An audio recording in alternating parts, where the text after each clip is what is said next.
Hi everyone, welcome to our channel Let's Learn Daily. இந்த வீடியோவில் என்ன பார்க்க போகிறோம் அப்படின்னா 11th ஸ்டாண்டர்ட் ஃபிசிக்ஸில் இருக்கிற செகண்ட் லெசனில் இருக்கிற ஈக்குவேஷன் ஆஃப் மோஷன் ஆல்ரெடி பார்த்துட்டோம் கால்குலஸ் மெத்தட் யூஸ் பண்ணி. அதே ஈக்குவேஷன் ஆஃப் மோஷனோட அப்ளிகேஷன் தான் இது.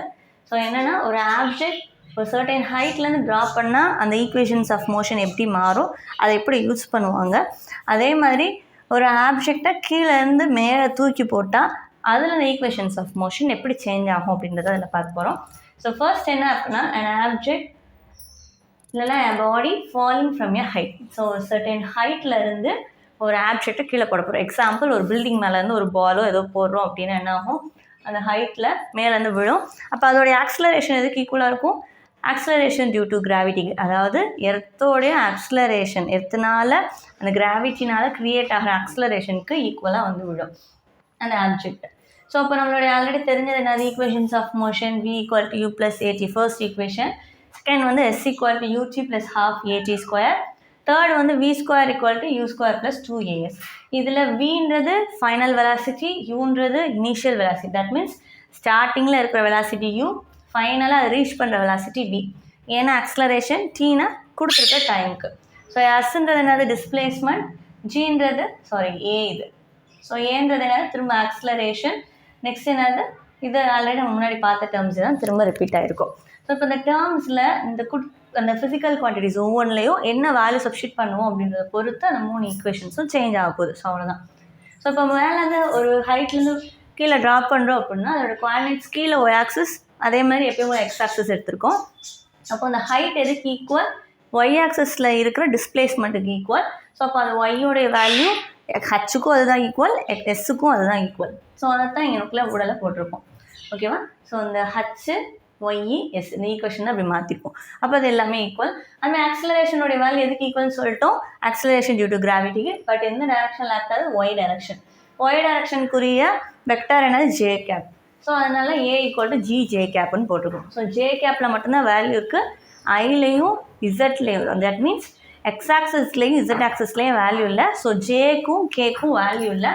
ஸோ ஏஎக்ஸ் அண்ட் ஏஇசட்டோடைய வேல்யூ = 0. அதே இது. ஸோ இங்கே வெக்டார் சிம்பிள் போட்டுக்கோங்க. ஓகேவா. ஸோ அப்போ ஏஇசட்டோடைய வேல்யூ எதுக்கு ஈக்குவல், ஜிக்கு ஈக்குவல். யூவோடைய வேல்யூ ரெஸ்ட்டிலேருந்து கீழே ட்ராப் அவுட் ஆகுது. ஸோ அப்போ யூவோடைய வேல்யூ எதுக்கு ஈக்குவல், 0க்கு ஈக்குவல். ஸோ இனிஷியல் வெலாசிட்டி அந்த பாய் என்ன பண்ணுறாங்க, ரெஸ்ட்டிலேருந்து கீழே போகிறாங்க. So u = 0. ஸோ இப்போ இந்த ஈக்குவேஷன் இப்போ எப்படி மாறும், v = u + at. யூக்கு பதில் 0 போட்டுக்கோங்க. அப்போ இது கேன்சல் அவுட் ஆயிரும். ஸோ v = 18 மட்டும் இருக்கும். ஸோ ஏவும் எதுக்கு ஈக்குவல்னு சொல்லிட்டோம், ஜிக்கு ஈக்குவல்னு சொல்லிட்டோம். ஏன்னா ரிமைனிங் டேர்ம்ஸ் எல்லாம் 0. ஸோ அப்போ இங்கே ஜி போடுங்க. So v = gt. ஸோ இதுதான் first equation. So next equation எப்படி மாறும் அப்படின்னா s = ut + half at². u 0, so இந்த டேர்ம் 0 ஆயிரும். இந்த a வந்து என்னவா மாறிடும், g ஆயிரும். ஸோ அப்போ என்ன கிடைக்கும், s-க்கு பதிலாக ஹைட் அண்ட் u அப்படின்னு சொல்லி போடுவோம். அப்போ h = half gt², அது ஒய்க்கும் ஈக்குவல். ஸோ இதுலேருந்து டைம் பீரியடுக்கு ரெடியூஸ் பண்ணிங்கன்னா √2h/gன்னு கிடச்சிருக்கும். ஸோ அப்போ இங்கே என்ன பண்ணியிருக்கோம் நம்ம, ஸோ இந்த t² பதிலாக capital T போட்டுக்கோம். So t² = 2h/g. அப்போ டீன்றது என்ன வரும், இங்கே ரூட் ட்ரான்ஸ்ஃபர் பண்ணிங்கன்னா √2h/gன்னு கிடச்சிருக்கும். ஸோ இது டைம் பீரியட். அதாவது அந்த ஆப்ஜெக்ட் மேலேருந்து கீழே ட்ராப் ஆகிறதுக்கு எவ்வளோ டைம் டியூரேஷன் எடுத்துக்குது அப்படின்றத இதை வச்சு கால்குலேட் பண்ணிக்கலாம். ஸோ நெக்ஸ்ட்டு இது ஃபைனலாக அந்த ஆப்ஜெக்ட் கிரவுண்டை ரீச் பண்ணும்போது எவ்வளோ வெலாசிட்டியில் வந்து விடும் அப்படின்றத இதை வச்சு நம்ம கண்டுபிடிச்சிக்கலாம். அதே இது இன்னொரு இது என்ன அப்படின்னா, ஒருவேளை டைம் டியூரேஷன் நமக்கு தெரில அப்படின்னா ஹைட்டை வச்சு கால்குலேட் பண்ணுறது அப்படின்ற இன்னொரு ஃபார்முலா இருக்குது. ஸோ அதுதான் என்னென்னா தேர்ட் ஈக்குவேஷன் ஆஃப் மோஷன் வந்து டெரைவ் பண்ண போகிறோம். தேர்ட் ஈக்குவேஷன் ஆஃப் மோஷன் அது v² = u² + 2as. So u 0, so அது கேன்சல் அவுட் ஆயிரும். 2as ஏன்றது என்னது ஜீன் போடுவோம், எஸ்ன்றது ஹைட் h இல்லைன்னா ஒய்ன்னு போட்டுக்கலாம். ஸோ அப்போ v² = 2gh. அப்போ v = √2gh.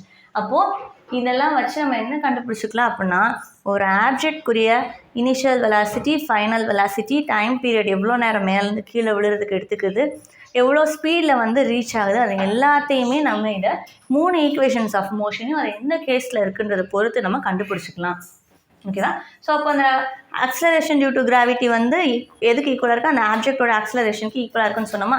அப்போ அந்த கண்டிஷனில் என்னென்னா கிராவிடேஷனல் ஃபோர்ஸ் மட்டும்தான் அது மேலே ஃபுல்லாக ஆக்ட் ஆகும். ஸோ அந்த ஸ்டேட்டை என்னன்னு சொல்லுவோம்னா ஃப்ரீ ஃபால்னு சொல்லியிருப்பாங்க. ஸோ இது நம்ம 10th ஆல்ரெடி படிச்சிருக்கோம். ஸோ அந்த லிஃப்ட்டில் வந்து நம்ம மேலேயும் கீழேயும் அந்த லிஃப்ட்டில் மூவ் ஆகும்போது வந்து ஒரு செகண்ட் உங்களுடைய பாடியில் வந்து அந்த வெயிட்லெஸ்னஸை ஃபீல் பண்ணுவீங்க. அந்த ஸ்டேட்டுக்கு பேர் தான் என்னென்னா free fall. Acceleration due to கிராவிட்டிக்கும் ஈக்குவலாக இருக்கும் அப்படின்னு சொல்லியிருப்போம்ல. ஸோ அந்த ஸ்டேட் இதில் இருக்கும். ஸோ நெக்ஸ்ட் இது என்ன அப்படின்னா an object thrown vertically upwards. So கீழேருந்து ஒரு ஆப்ஜெக்டை மேலே தூக்கி போடுறீங்க. ஓகேவா? ஸோ அப்போது கீழேருந்து மேலே போயிட்டு ஒரு சர்டைன் ஹைட் ரீச் ஆனதுக்கப்புறம் திரும்ப கிராவிட்டினால கீழே வந்து விடும். ஸோ அதில் நம்ம கோஆர்டினேட் சிஸ்டம் எப்படி எடுத்துருக்கோம்னு பாருங்கள். மேலே ஒய், கீழே எக்ஸ். ஓகேவா? ஸோ இப்போ இதே 3 ஈக்குவேஷன்ஸ் ஆஃப் மோஷன் இங்கே எப்படி மாறும் அப்படின்னா ஒரே ஒரு சின்ன வித்தியாசம் தான். கீழே ஸ்டார்டிங் ரெஸ்ட்டில் இருந்தால் தூக்கி போட போகிறோம். ஸோ யூவோடைய வேல்யூ நம்ம அதுக்கப்புறம் 0 போடணும்னா போட்டுக்கலாம். ஓகேவா? ஸோ அப்போது ஏவோடைய வேல்யூ இங்கே ஜீன் போட்டோம்ல, இங்கே வந்து என்ன அப்படின்னா ஆக்ஸலரேஷனுக்கு ஆப்போசிட்டாக வருது. ஸோ இங்கே தான் உங்களுடைய ஒய் ஆக்சிஸ் எடுத்துருக்கோம். ஒருவேளை கீழே எடுத்துருந்து பாசிட்டிவாக இருந்திருக்கலாம். பட் மேலே அப்வர்ட் டைரக்ஷனில் போட்டதுனால மைனஸில் வரும். ஸோ ஏவோடைய வேல்யூ -டிக்கு ஈக்குவல். ஸோ அப்போ அந்த ஈக்குவேஷனில் சப்ஸ்டியூட் பண்ணிங்க அப்படின்னா என்ன கிடைக்கும்? v = u, a இருக்கிறதுல -gt, s = ut -12gt². Next v² = u² -2g. எஸ்க்கு பதிலாக ஒய் இல்லைன்னா ஹச் போட்டுக்கலாம். ஸோ எவ்வளோ ஹைட் போகுது அப்படின்றது. ஸோ இது வந்து ஒரு ஆப்ஜெக்ட் கீழேருந்து மேலே தூக்கி போட்டால் யூஸ் பண்ணிக்கலாம். ஸோ இது ரெண்டுமே எதுக்குன்னா ரியல் லைஃப் அப்ளிகேஷன் சொல்லணும்னா உங்களுக்கு எக்ஸாம்பிளே கொடுத்துருப்பாங்க. ஒரு வெல்லோடைய டெப்த்து கண்டுபிடிக்கிறதுக்கு இந்த ஈக்குவேஷன்ஸ் ஆஃப் மோஷன் யூஸ் பண்ணலாம் அப்படின்னு. ஸோ இந்த மாதிரி ஈக்குவேஷன்ஸ் யூஸ் பண்ணி நம்ம ரிலேட் பண்ணி ஒரு ஆப்ஜெக்டோடைய மற்ற ஃபிசிக்கல் குவான்டிட்டிஸை நம்மளால் கண்டுபிடிக்க முடியும். ஸோ இதுவும் இம்பார்ட்டன்ட் டீட்டெயில். இதில் ஏதாவது டவுட் இருந்தால் கேளுங்க. தேங்க்யூ.